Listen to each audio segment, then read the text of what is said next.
Турските и израелските лидери се борат за еднината на Сирија. Аналитичарите велат дека Израел е се позагрижен поради новиот режим во Сирија и зголеменото влијание на Турција врз нивното раководство.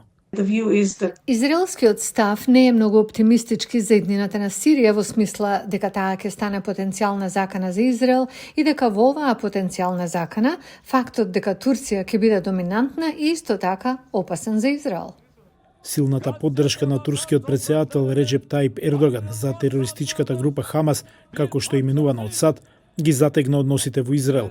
Сега Сирија се заканува да стане нов извор на тензии. Во говорот овој месец, Ердоган даде широко толкувано тенко прикриено предупредување до Израел да престане да ги подкопува новото раководство на Дамаск. Оние кои се надеваат дека ќе имаат корист од нестабилноста на Сирија со провоцирање на етнички и верски врски во земјата, треба да знаат дека нема да ги постигнат своите цели.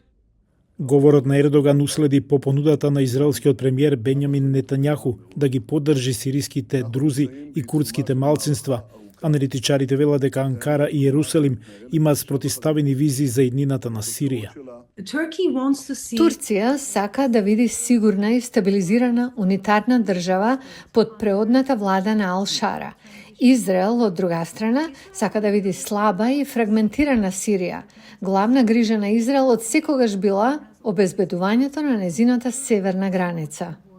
Израелските сили ја окупираа сириската територија долж незината северна граница, која е дом на многу од сириското малцинство друзи. Но во понеделникот силите на СДФ, предводени од курдите, потпишаа договор за интегрирање на нивната администрација и војска со сириската преодна влада. СДФ контролира голем дел од Сирија.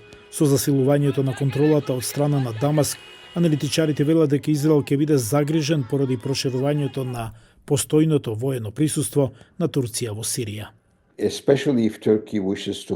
Особено ако Турција сака да има војни пунктови на југот на земјата. Претпоставувам со дозвола на владата во Дамаск, тогаш двете страни би биле многу блиски со војните сили. И тоа, мислам, е прилично опасна и создава нестабилна, западлива ситуација. Аналитичарите предупредуваат дека таквото воено присуство, доколку се прошири на воздушните бази, може да го загрози сегашниот неприкосновен пристап на Израел до сирискиот воздушен простор. Со оглед на тоа што Ердоган и Нетањаху не го кријат нетрпението и недовербата меѓу нив, ривалството според аналитичарите се заканува да се прошири и во Сирија, што дополнително ќе ја комплицира транзицијата на земјата од режимот на Асад.